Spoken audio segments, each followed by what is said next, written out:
Welcome to our channel. இன்றைக்கி நம்ம வீடியோவில் நம்ம ஒரே ஒரு விசில் வச்சாலே போதும். நம்ம சிம்பிளாக ஒரு பூரிக்கும் சப்பாத்திக்கும் தோசைக்கும் ஏற்ற மாதிரி ஒரு சைடிஷ் எப்படி பண்ணுறது தான் பார்க்கலாம் வாங்க. இந்த மாதிரி பண்ணிங்கன்னா நெக்ஸ்ட் டைமும் உங்களுக்கு வீட்டில் எல்லாருமே விரும்பி கேட்பாங்க. இது எப்படி பண்ணாலும் நம்ம வீடியோவில் பார்க்கலாம் வாங்க.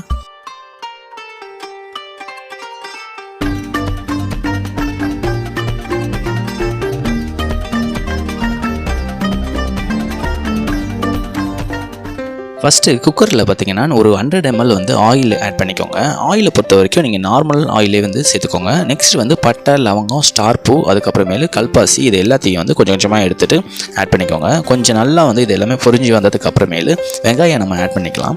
வெங்காயத்தை பொறுத்த வரைக்கும் நீங்கள் வந்து 2 வெங்காயம் நல்லா நறுக்கிட்டு சேர்த்துக்கோங்க.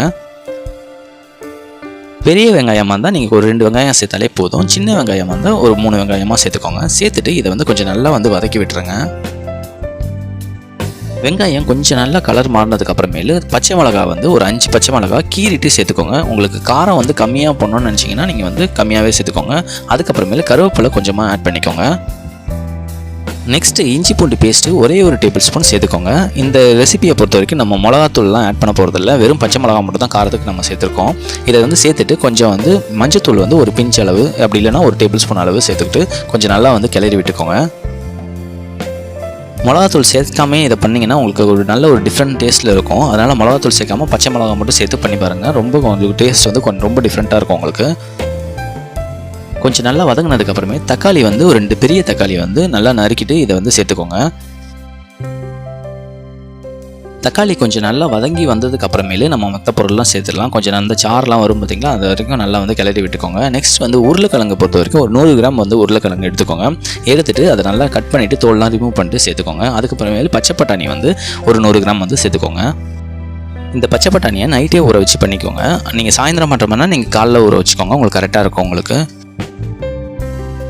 எல்லாத்தையும் ஆட் பண்ணிட்டு கொஞ்சம் நல்லா வந்து கிளறி விட்டுக்கோங்க, மசாலாலாம் ஃபுல்லாக பரவுற அளவுக்கு. நெக்ஸ்ட் வந்து நம்ம தேங்காய் பேஸ்ட் வந்து ரெடி பண்ணிக்கலாம். ஒரு 1/2 போர்ஷன் வந்து தேங்காய் வந்து எடுத்துக்கோங்க. கொஞ்சம் பெரிய தேங்காயிலேருந்து எடுக்கிறதா இருந்தால், சின்ன தேங்காய் இருந்தால் முழுசாகவே நீங்கள் சேர்த்துக்கோங்க. அதுக்கப்புறமேலு ஒரு ஸ்பூன் வந்து சோம்பு வந்து சேர்த்துக்கோங்க.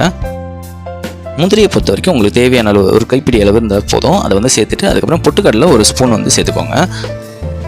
கொஞ்சம் நல்லா அரைச்சிட்டு ஃபஸ்ட்டு வாட்டி அரைச்சிட்டு அதுக்கப்புறம் தண்ணி வந்து ஒரு கிளாஸ் விட்டுட்டு அதுக்கப்புறமே நல்லா அரைச்சி இந்த மாதிரி பேஸ்ட் மாதிரி அரைச்சி வச்சுக்கோங்க. இந்த பேஸ்ட் மாதிரி அரைக்கிறோம் பார்த்தீங்களா, இதுதான் வந்து இதுக்கு நல்ல டேஸ்ட் கொடுக்கும் உங்களுக்கு நார்மலாக பூரி கிழங்கு போனோம் பார்த்தீங்களா, அந்த மாதிரி இல்லாமல் இந்த மாதிரி அரைச்சி ஊற்றினீங்கன்னா உங்களுக்கு ஒரு டிஃப்ரெண்ட்டான ஒரு டேஸ்ட்டில் இருக்கும். கொஞ்சம் தண்ணி வந்து உங்களுக்கு தேவையான அளவு சேர்த்துக்கோங்க. நீங்கள் வந்து திக்காக பண்ணுற மாதிரி இருந்தால் கொஞ்சம் வந்து தண்ணி கம்மி பண்ணியே சேர்த்துக்கோங்க. ரொம்ப தண்ணியாக பண்ணுற மாதிரி இருந்தால் இதை வந்து கொஞ்சம் அதிகமாக பண்ணிக்கோங்க.